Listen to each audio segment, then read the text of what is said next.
എല്ലാ ആളുകളും ഈ തെക്കുംഭാഗത്തൂടെ വന്ന് ഈ മുക്കാട്ട് കടയിൽ കൂടെ കയറി അവിടെ മുക്കാട്ട് പള്ളിയുടെ അവിടെ ഇറങ്ങി കാവലോട്ടോട്ട് വന്ന് നടന്നാൽ പിന്നെ അത് കഴിഞ്ഞ് ഭായിയുടെ കാലത്തല്ലയോ പാലമുണ്ടാകും. തെക്കുംഭാഗത്ത് പാലോ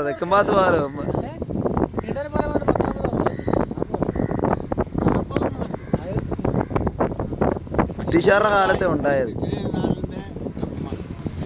അവര് രാജ്യം കോൺക്രീറ്റ് പാലം എന്നാണല്ലോ.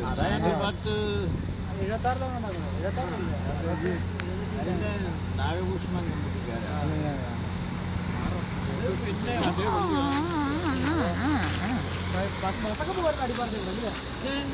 മാറിക്കടേ ഇത് ബോട്ട് കുടിക്കുന്നിടത്ത് കയറി ഇരിക്കാതെ ഡബിളൊക്കെ അടിച്ചു വിടുന്നു. ഓ സോറി.